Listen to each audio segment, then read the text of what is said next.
In May 2020, current UCL History students came together to reflect on their experiences at UCL History and to pass on their tips and advice to future cohorts of incoming undergraduates through a series of thematic panel discussions. The idea underpinning the project is for current students to help future cohorts to transition smoothly into life in our department and to create a stronger sense of community within the department. The project is led by Dr. Chloe Ireton and Dr. Patrick Lanchner and builds on the work that the two of them started with the History Society at the Induction weekend in 2019, where they hosted a panel discussion with students on the theme of being a historian at university. Building on the concept of hosting panel discussions with current students, over the course of 4 days in May 2020, current students and history tutors came together to reflect on the experience of studying history at UCL and life in London. This video is one of the 9 panel discussions that we produced for the project. Welcome to our 9th panel discussion with current UCL history students. This is panel discussion 9. What has been the most exciting thing about your studies in history? What skills, knowledge and ways of thinking have you developed? And looking forward to future careers. This discussion forms part of our UCL History Undergraduate Induction Student Panel Discussions project.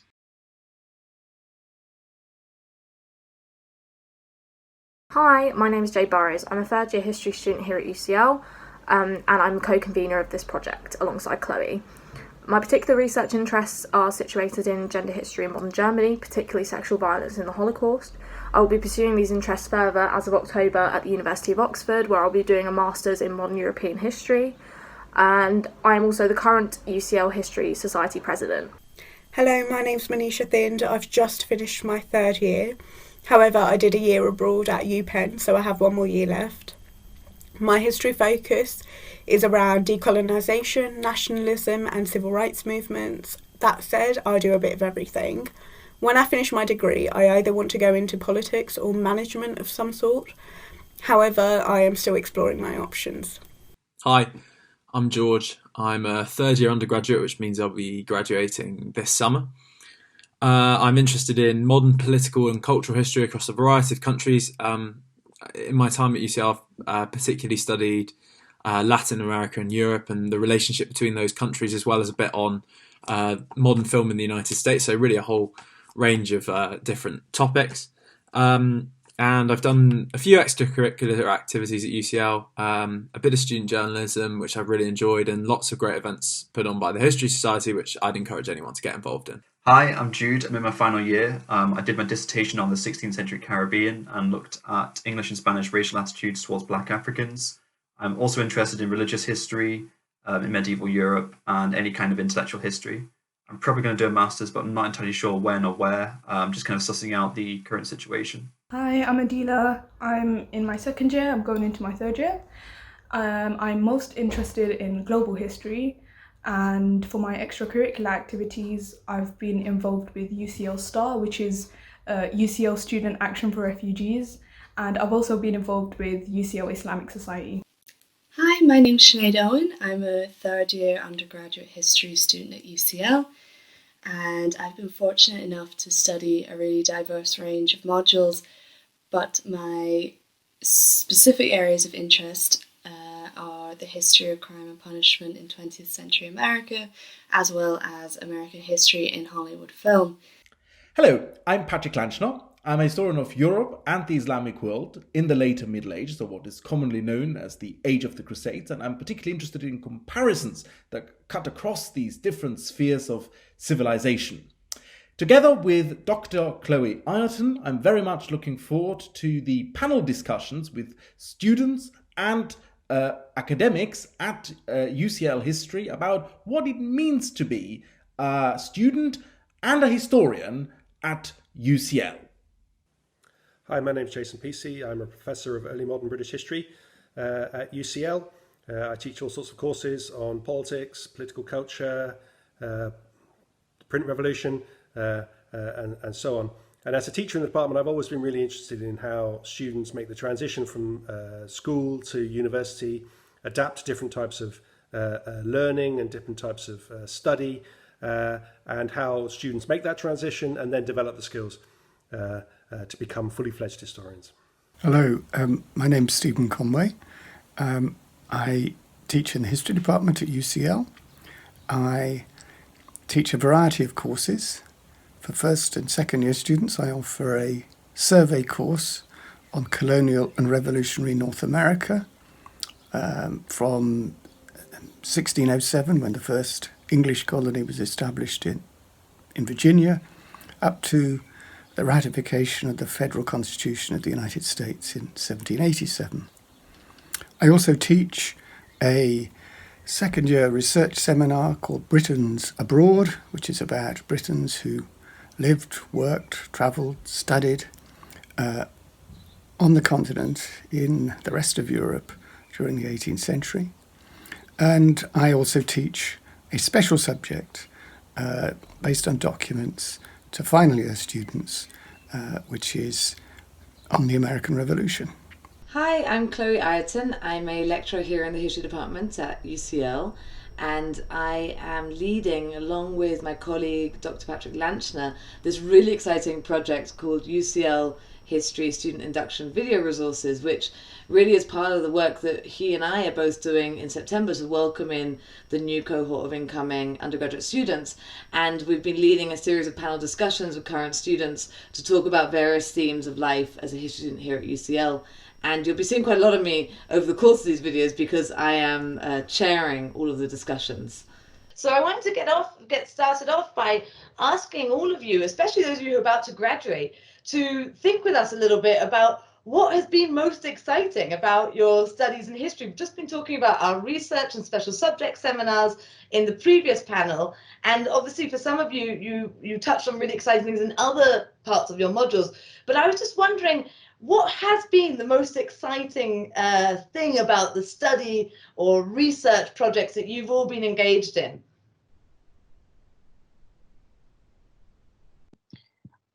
I think for me, maybe it's exciting but more valuable, the confidence that I've built throughout the undergraduate degree as a whole.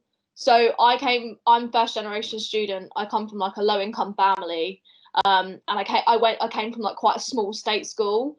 So for me, confidence was something I always struggled with, and I never really felt like I had a right to have a voice in any conversation, like let alone like historical discourse. Because I just thought, everyone else, they've got more training than me, they've got more experience. And that was a big thing for me when I came to UCL. I used to struggle to like participate in seminars, voice my opinion, because I was so scared that other people knew more than me. And I think throughout the 3 years, I've kind of found my voice and found the confidence to, even if I'm not sure if what I'm saying is correct, just put it out there and, debate with lecturers and, just kind of throw my ideas and see if they work. And I think that's been like one of the most exciting processes, and in turn, one of the most rewarding for me, because I now feel able to have my own opinion and substantiate it with evidence and say, this is what I found.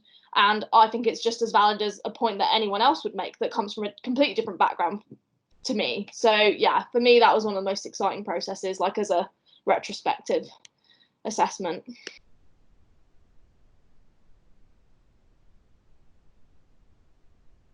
Hi. So for me, I think what I found to be like the most valuable thing was sorry, I keep coughing at the moment. So sorry if you could cut that. What I found to be the most valuable was when I first started UCL, I wasn't the most concise writer. I thought being flamboyant and stylistic with your writing would impress everyone. I learnt very quickly that that was not the way to go, and that the best way to get your point across was to be clear, concise, and just to the point.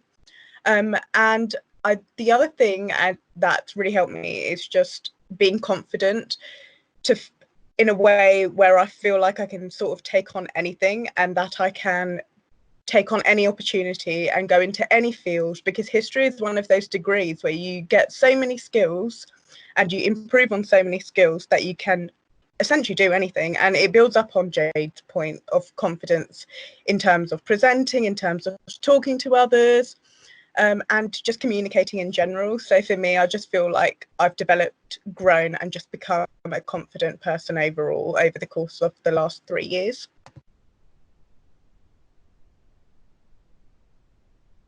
I love this idea of being excited about the skills that you've developed rather than necessarily the research. And that's an amazing insight, really, into all of the developmental process that happens throughout the degree. And I always think of this as we've been talking about how transformative it is to come through university and how you'll never be the same person you were when you came out. And it's really wonderful to hear from both of you that excitement about the development of your confidence and your voice. And I wonder, Adila, you and I have been talking about this. What's your sense? Yeah, I was just going to touch upon the personal development side. I think Lily Chang in the last panel was talking about seeing her students really develop, like personally, and see their confidence grow, as Jade said. I think also, engaging with the academic, historical academic like community is really excited me because, learning about history in A level, you're learning it as fact, you're learning it as statistics, just putting it on paper. But when you can really engage and give your opinions, that's exciting in a way. So I think that was for me the exciting thing about the research project. I think for me, we're talking about this academic community. I think it's really exciting to have the experience of coming to university, a place where there's a whole group of people who are just as passionate about history in the way you are.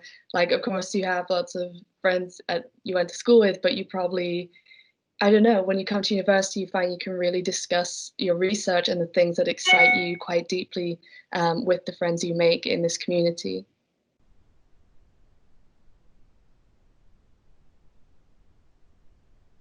I wonder whether at this point we could ask some of our staff members what they think about as they see students go through the degree and as they see them change, how history changes the students and maybe also the teachers themselves. Stephen, would you like to come in on that?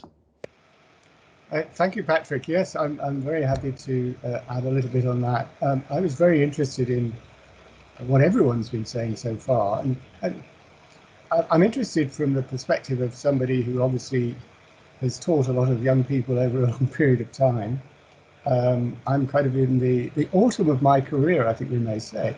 And I find I've always enjoyed seeing the young people I've taught develop, gaining confidence, which is a key theme that's emerged, gaining in confidence, and emerging with real skills that are going to be, and again, this is picking up at a point I think that Anisha was making, gaining in skills that can be applied in almost any walk of life, skills in analysing, evaluating evidence, looking at what's more important, what's less important, and rhetorical skills in being able to argue both verbally and in writing.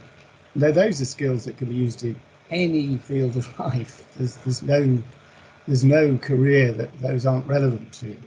So anyone who tells you that a history degree only equips you to be somebody like me is wrong. Basically equips you to do almost anything you want to do. And if I could just put a little, this is a bit of appalling vanity, but if I may just add, my background is very similar to Jade's. I came, my parents had never been to university. The idea of anyone in their family going to university was almost unthinkable. They were not well off. I went to a comprehensive school. So this was my dream to actually study history, and now to have not just studied it, but here I am, having made it my career. It's to me deeply satisfying. I'm a very lucky man, there's no doubt about that, very lucky.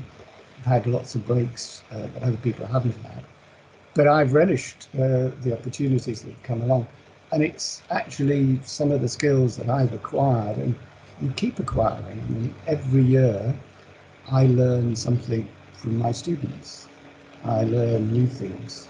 I mean, there's a temptation to think the balance between us is completely asymmetrical. I know everything.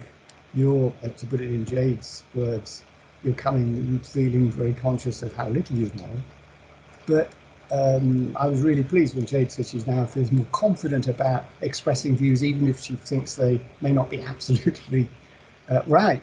And it's often those views expressed with enthusiasm that cause people like me to think, well, actually, that's a rather good point, and I wonder whether I've really taken that on board sufficiently in the way I thought about this particular problem. So we learn from each other in this process, but I really wanted to endorse all that had been said about the value of studying history, but I mustn't make this into a mini lecture. I should hand over to someone else. Thank you. I've got a shorter version of the same point. One of the one of the things we've not been able to do this year is to have a finalist party. Hopefully we can rectify that at some point. But some of my most vivid memories of UCL and being a teacher at UCL relates to finalist party. And it mostly involves seeing a student that I probably haven't encountered, because we don't teach all students. So, a student I haven't encountered since Cumberland Lodge, and then I encounter them at the finalist party, and it's like I'm meeting a different person. I mean, it's just, unrecognizable people because of the development that has taken place. And it's unconnected to me. I can't even take any credit for it, because I hadn't taught them over those 3 years. And it's such that is a wonderful feeling, I think. Could I probe this a little more, this transformation, this personal transformation that you described? Because obviously, we all transform each other all the time. We are, and students, of course, will be transformed by the very experience of being at university and living in London. That's kind of obvious. But I would like to probe a little bit more at how history transforms you. How does the study of societies from Mesopotamia and ancient Greece to 20th century Britain, how does that transform you? What changes in you as a result of that dialogue with so many different past societies? I think for me, it was coming to university and realizing that there is no one history, and that you can question everything and anything in history. And one of my favorite things about history is like questioning the canon and what has been included in mainstream historical narratives and what has been excluded. And I think that's a really liberating experience, because then it makes you realize, well, history is not this concrete record that can't be edited, and anyone can if you have evidence, you can contribute to that discussion. And I think that links to what I was saying earlier about once I realized, well, I can actually add something to this discourse, because it's not this impermeable thing that can't be added to or edited in any way. Like, you can have an opinion. Yeah, I definitely agree with that. I think I'd say the most, I mean, it's going back a question, but like the most exciting thing that I've encountered is this ability for like stuff that I might have before I came to university, I would have conceived as like low culture, if you like, to be part of a historical conversation. So I wrote my research essay on the 1970 Mexico World Cup. I did a module on like looking at history through American films, and I think that gave me a sort of sense of I suppose confidence as well in just recognizing. I think it was like a broadening of like what could be considered to be part of a academic debate, which at school obviously is still much more of a focus on like a traditional idea of history, and then coming to university, you're thinking about the whole subject is completely changed, and suddenly you find yourself able to bring in these sort of interests that you've had that you'd never thought were related. And so I think that's a big thing, is like studying history has just helped me to align my thinking about lots of different things and kind of square them off against each other, and sort of makes more sense in my head. I think for me, like I had the chance to do one of Chloe's classes, Intellectual History from Below, and it's not an area of history that I would have personally considered myself, because I think in A level it's very Eurocentric. So I think that for me got me to think about an area of history that I never ever considered before. That's very, very exciting to consider, like voices that are perhaps lost within history, or maybe neglected. Yeah, just touching on what Jude said, I also took Chloe's second year research seminar on Black Atlantics in the Global South. And, learning about the different experiences of, the oppressed, I guess, you really understand why it's so important to research and bring to light these voices that have been lost, I guess, in history, because they play such an important role now when we look at, race relations, racism, and, anything to do with, minorities in general, to be honest.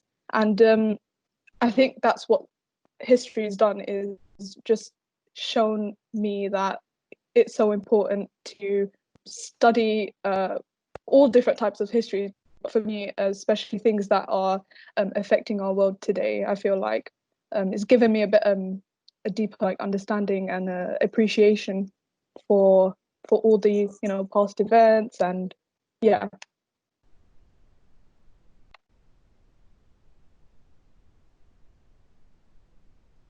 That it's so interesting to hear you both talk about these things, in terms of the excitement about certain approaches to history, right? And every generation and different historians, they bring different approaches and ways of thinking about history that really excite students and really help them to see connections, I guess, to how the rest of their worlds will go. And I kind of wanted to move the discussion on a little bit to thinking about how have the ways in which you've studied history, written history, a lot of you have produced historical research projects, how will that help you to think about the world that you live in, sort of beyond history? I'm thinking we talked a lot this morning about how do historians talk to non-historians, right? And how has your history degree in a way helped you, or how will it shape the way you interact with the world that you live in, whatever you go on to do? And so I guess part of that is us thinking about, do we as historians have any responsibility for the present? Is there a link in any shape or form, or should we really firmly stay in the past and not think about how many of the subjects that we study do have a relationship to the present? And I think given that we're living through some really major historical moments right now, it's interesting to think with.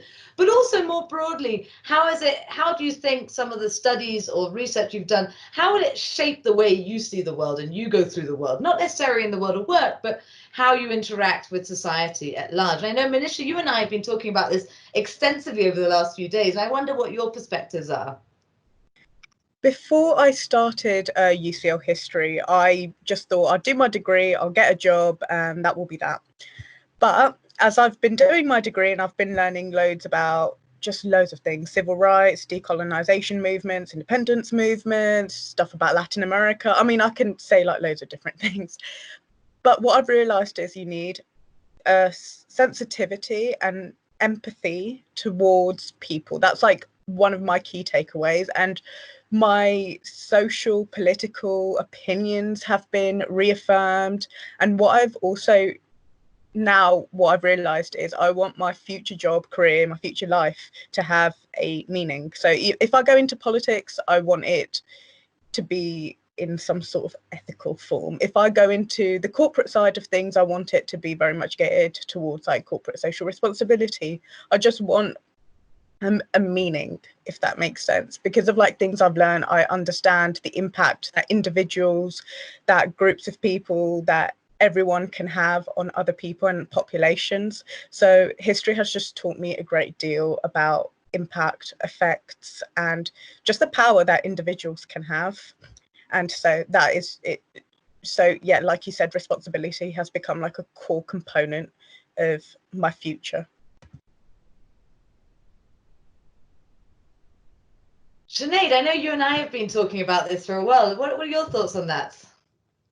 Well, I think it's a really interesting topic, as I just did an essay on whether history, like the study of history, helps the individual act more or less efficiently in the present.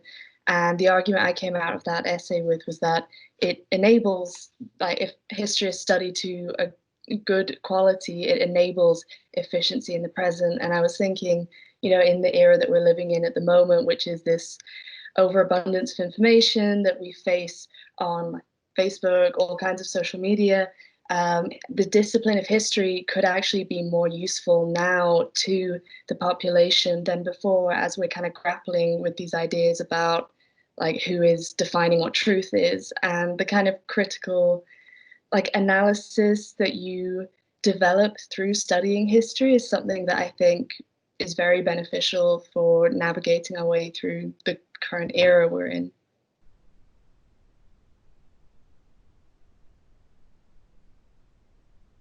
Stephen, as a staff member, who obviously teaches all these modules in history and gets students thinking in such fascinating ways, do you have a sense on our students' responsibility to the present, or what the skills they might take into their lives?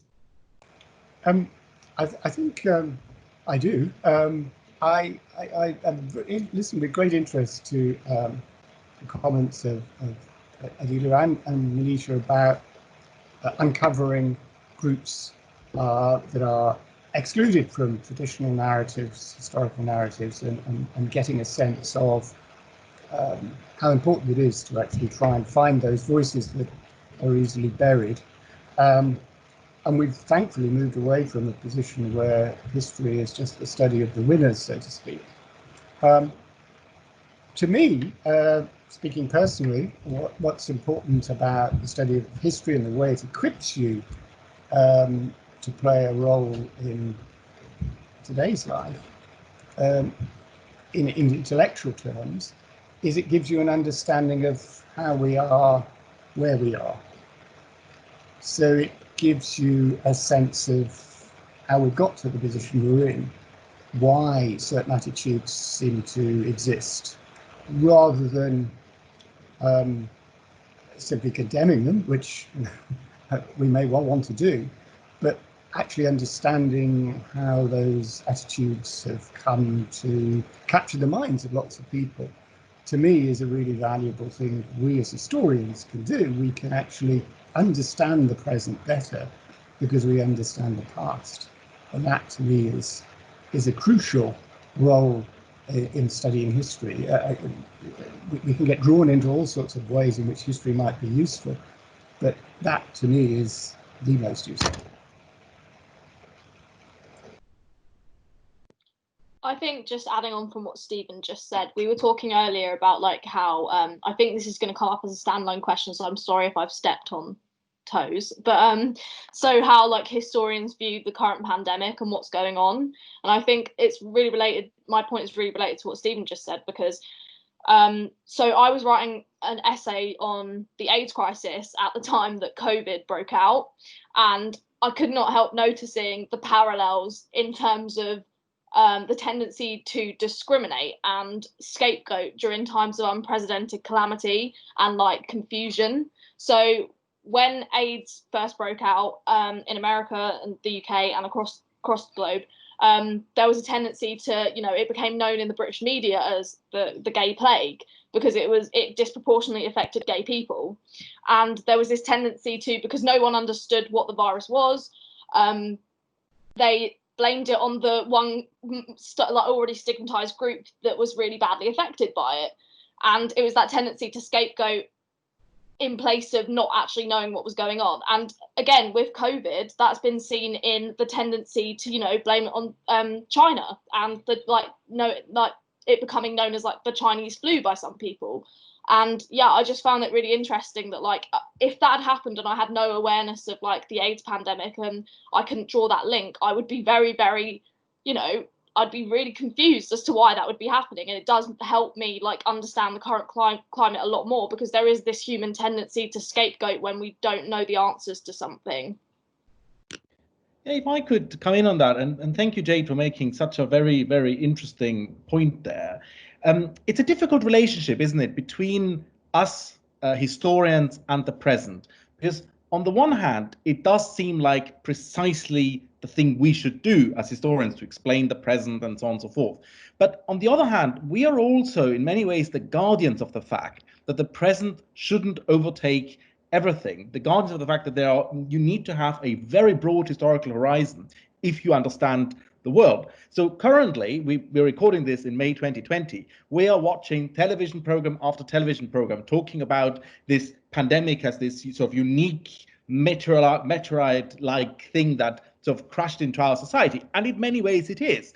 But only if you have basically just been studying the last 100 years of history. If you have a much deeper historical breadth, you will know that things like this have happened before. And I think that's where we can come in as historians. We can, in many ways, show how relative the present is, what other factors may be intervening at some point, and really to look at repercussions of things in the long term. And I think Jade makes a really excellent point there. At this stage in the crisis, we are just trying to sort of cope with the pandemic as it's working out. But this whole question of stigmatizing China, this may become really, really important in the next few years. And if you know something about AIDS, or indeed about other plagues, because this has always happened in the context of epidemics, you always find a group to blame.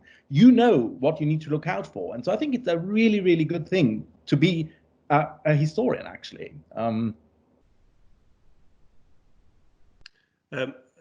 I agree. This goes to the heart of some very difficult, I think, and I'd be interested to get students' perspectives on this, some very difficult things in terms of balancing acts that as historians we are engaged in.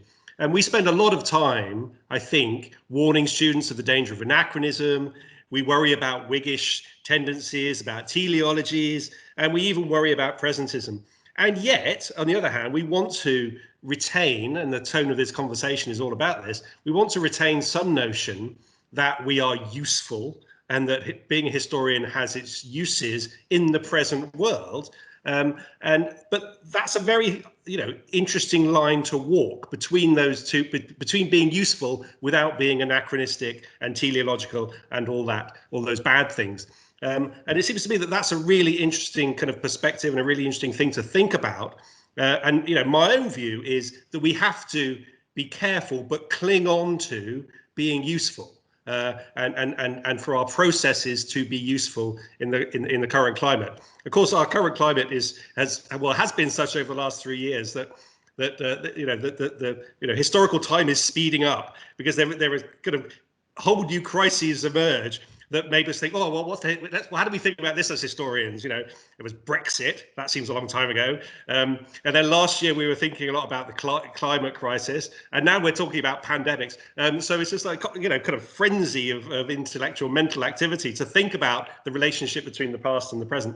I'm already planning a course on how governments deal with crises. But I'd be interested to know how how other people reflect on that balancing act between anachronism and being useful.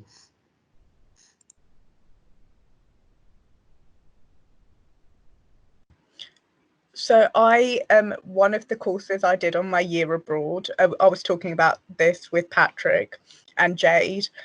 So I did a course on management, and this was at the University of Pennsylvania, and it was a Wharton class. So, very financy people, very much that corporate world. And I was the only historian in the class. And what ended up happening was, it was a course on management of multinational companies and whatnot. And what ended up happening was, every time we would look at a case study of a company in whatever country, I would be the one that would be like the go-to person for historical context.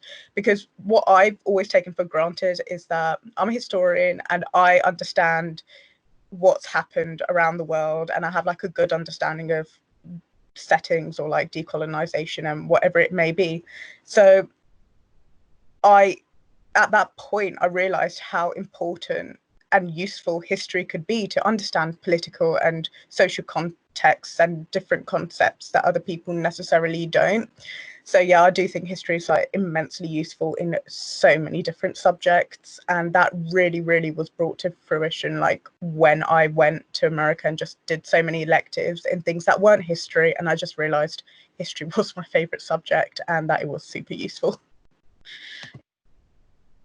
It's so interesting to hear from you, Manisha, on that. And I wanted to share perhaps about how history is useful for me in my present. And I'd like to bring Stephen into this conversation as well.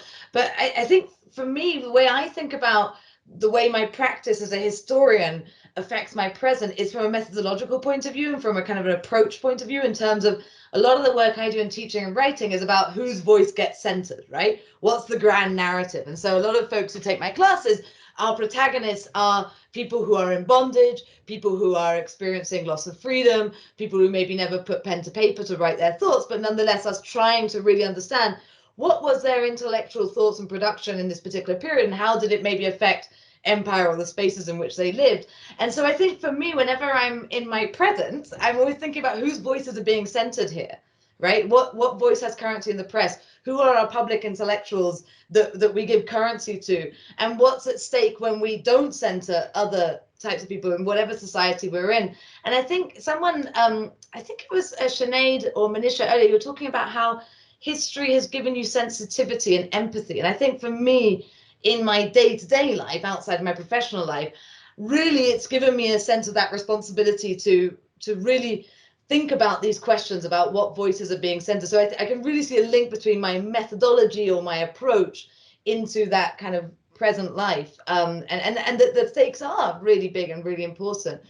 Yeah, so just on the point that Chloe just said about, you know, the voices that have been given like a pedestal in traditional history, so to speak, that fits in really well. I have a similar methodology in the research that interests me. So in my dissertation, I focused on victims of sexual violence and why their stories, like in the Holocaust, and why their stories have not been part of like the post-Holocaust narrative of Nazi genocide. And for me, I can still see the remnants of that tendency to dismiss these women's voices today, because in the Me Too moment that we're in at the moment, women and victims of sexual violence are still struggling to have their voices heard, and they're suffering like compensated essentially.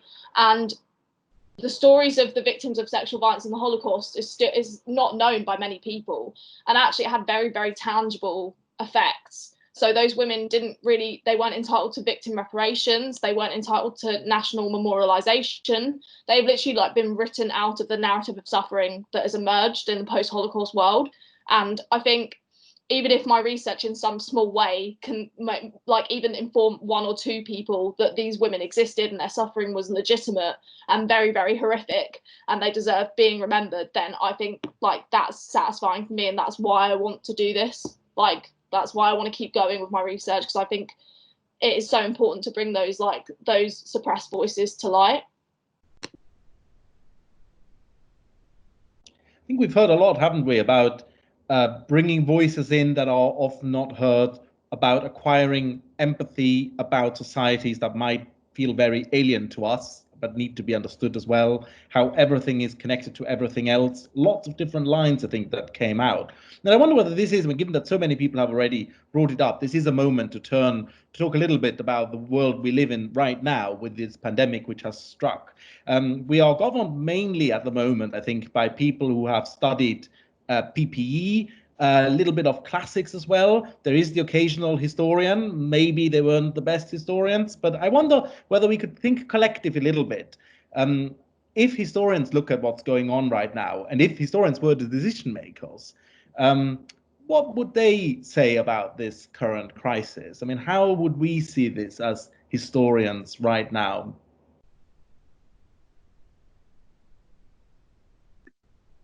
Stephen, why don't you start us off? Okay, thank you very much, Patrick.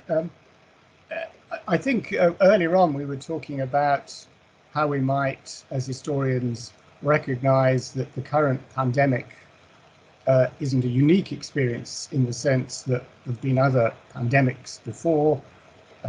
Jade mentioned the AIDS crisis in the 80s and 90s. Obviously, we can go back to the Spanish flu crisis of 1918 at the end of the First World War.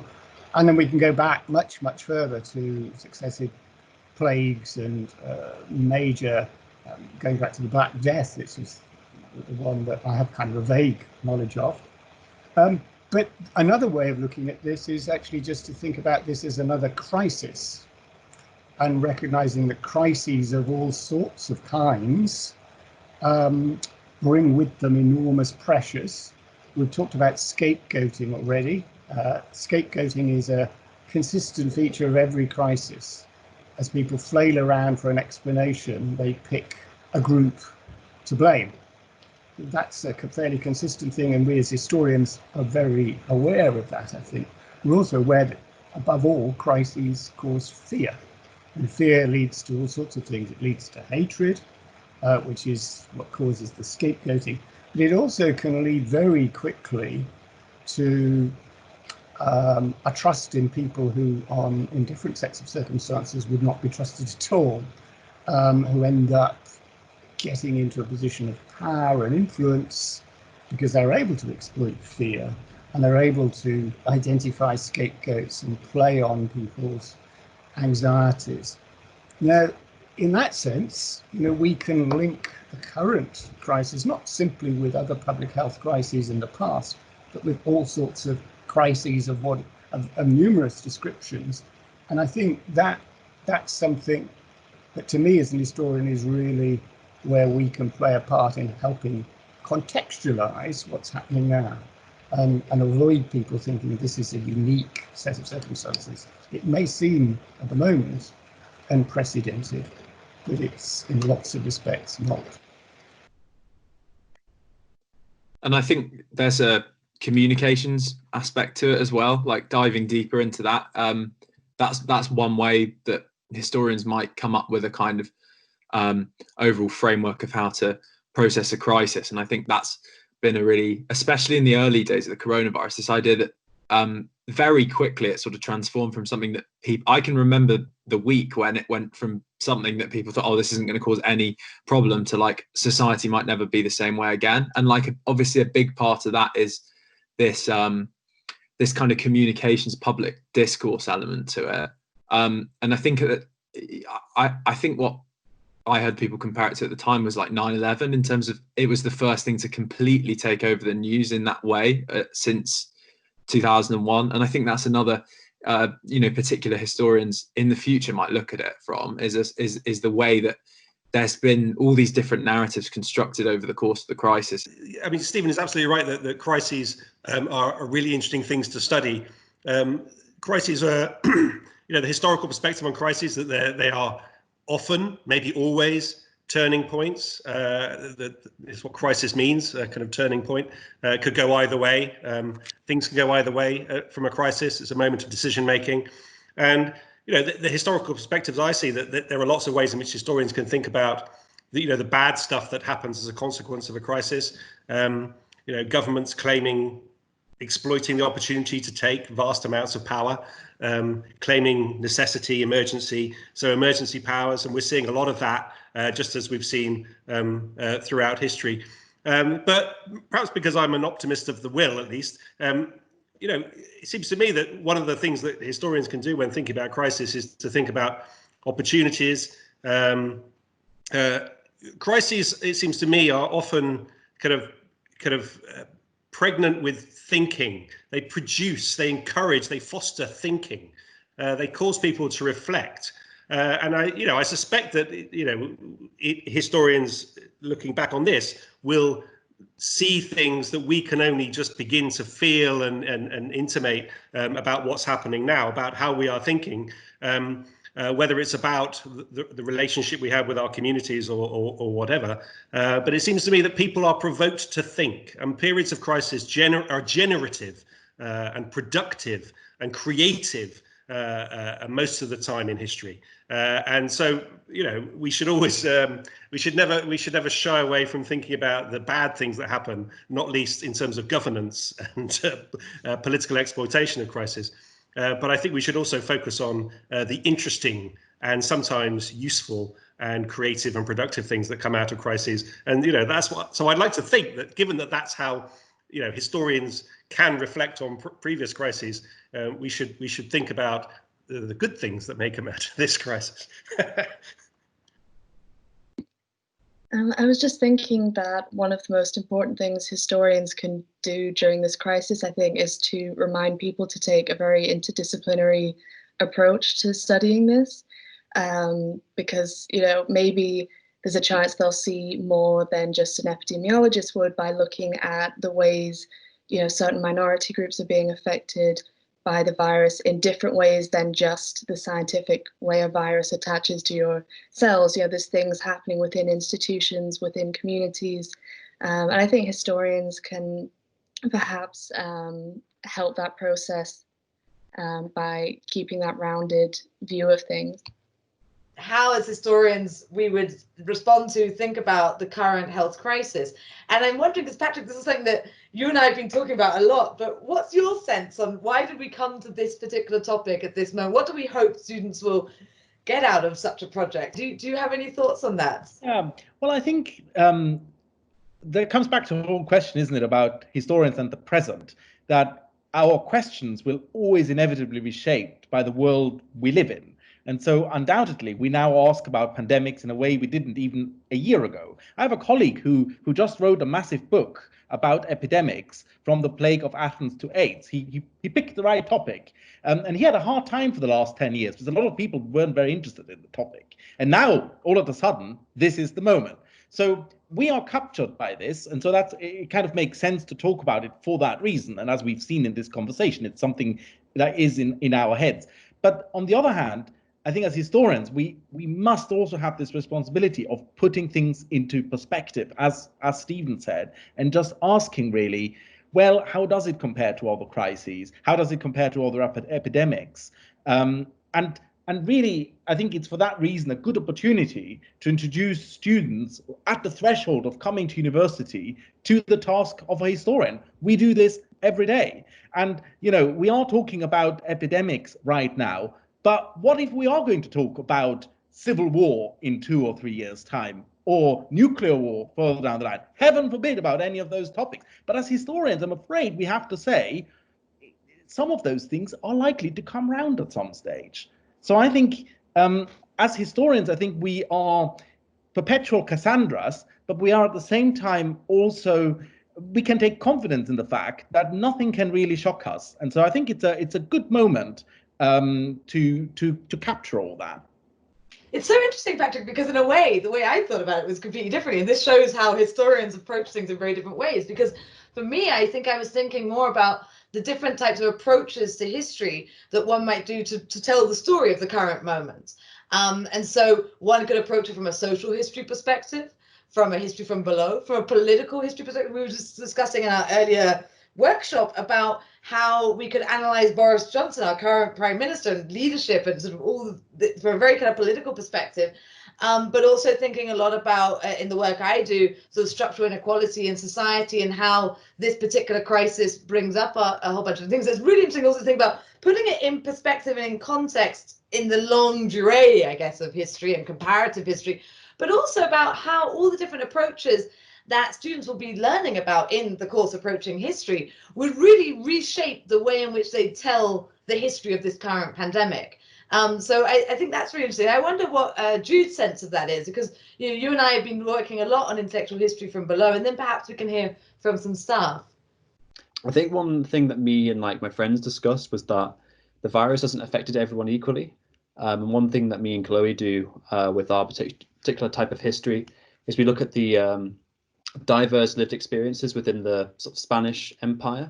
And I guess you can apply that to the COVID crisis. And, you think about people, in high rises, difference in space between those who have gardens, those who are stuck in flats, people who are perhaps, have got the issue of poverty, and then we've got the additional consequences of the virus itself. So I think it's quite interesting when you have this overall narrative in the media of we're all in this together, and then you've got all these individual different experiences faced by individual people. So I think that is very interesting from someone who is likes to critique things like applying a modern concept of race to the 16th century, and saying that we can't make generalizations about the lived experiences of black people or minorities. Stephen, what do you think about these matters?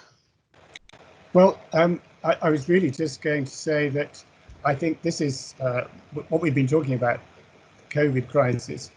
And in previous years, we've always, when we've inducted our students, had a session where we talk about how, as historians, we might think about a current event or a recent event. So we had one not that many years ago, it does seem like a long time ago now, on Brexit. And the way we approached that was, I'm sure we all have our views on Brexit, I certainly have mine, which are pretty strongly held. But the way we approached it was really not inviting people to express their views on Brexit. That would have been rather a pointless exercise, to be honest. We actually tried to get people to explain why it happened. We've also had one on the, this seems even long ago, the referendum in Scotland about independence. Again, just trying to think, why did it turn out as it did? Not do we think it was right or do we think it was wrong? And I think that's, where as historians we can really bring to bear, and it comes back to a point you've been making already, Chloe, which is different kinds of historical inquiry all can help illuminate the present because they draw on a context that really is the past. And the past is a really important way of understanding the present. It's not an infallible guide. It's not, history doesn't repeat itself, that's for certain. But it actually helps us to understand how we have got to somewhere. It helps us to analyse and understand the past and the present. So if I could just leave off where I came in, history is a great subject to study. Thank you so much, Stephen, for that. We really don't have much time left, and it's been such a fascinating and amazing, wide-ranging discussion from what excites you about history, what have you sort of learned and taking from it in your own present, your own futures, and how we can think about these big events or phenomena that are happening right now. And I just wanted to sort of ask you, especially the student panelists, not necessarily my wonderful esteemed colleagues, just, a lot of you are about to graduate, and what's your sense of your future? Where are you going? Do you have any idea, what you'd like to be doing in a few years' time? Obviously, we're currently recording in May 2020, which is a moment of really huge uncertainty for everybody. And so, of course, many of you might have quite vague plans, but I'm just intrigued to hear. I know some of you are thinking about further academic study, others have become really interested in other potential journeys, or you might just be unsure. So I wonder, I know that Jade and I have been talking about this over the last few days. Maybe you could get us started off. Yeah, so as I was saying earlier, I'm really enjoying the current research I'm doing and uncovering that hidden aspect of Holocaust history. So I'm actually pursuing that in a master's starting in October in Oxford. So I'm going to do modern European history.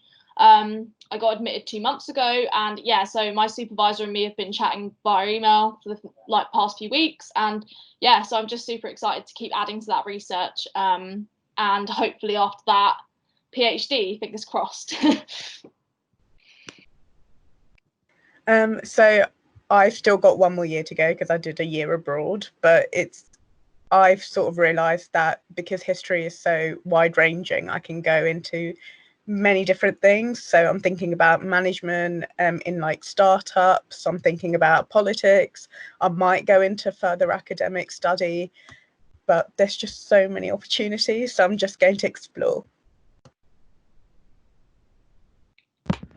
I'm someone who doesn't really know what they want to do, but I think I know that because I've gone through 3 years of intense academic work that I'll want to fill the intellectual void, and I plan to read as much as possible through this next year. If I don't get a job or anything, I'm just going to try and read and tick off as many classics as I can. So that's my plan. Personally, I've just had such a wonderful experience with UCL. I would actually like to stay and do a master's in some more history, because my research area that I prefer is modern America. So it's looking at like the history of crime and punishment in modern America, specifically linked with race. So planning on staying to do that at UCL.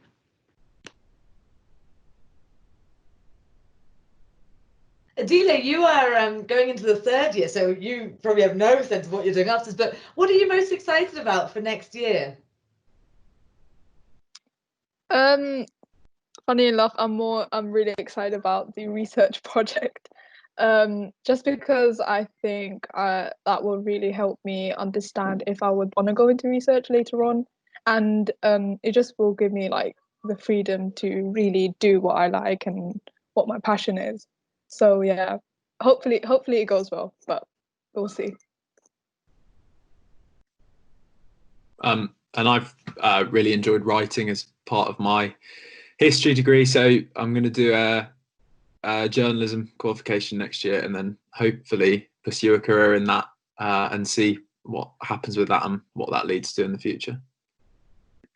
It's so wonderful to hear about all of your projects and insights. And George, it struck me, you and I were talking earlier today about writing skills and how important it's been to develop those writing skills. And for you, if you're going into journalism, of course, it's going to be invaluable. So I'll be really excited to read and hear your perspective as a journalist as the years go on. You must make sure to keep sending us and keep in touch about such things. Okay, well, thank you so much, all of you, for joining us. It's been really so wonderful. And this is our final panel. We've now recorded 9 panel discussions in the course of 4 days.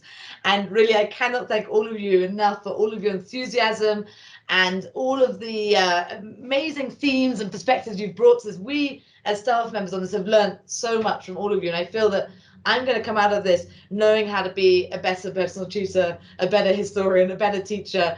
And I feel so enriched by all of these exchanges, but also so grateful to my academic colleagues for coming in and joining these conversations and bringing so much depth to it. So I really think this panel in particular was so fascinating in that sense.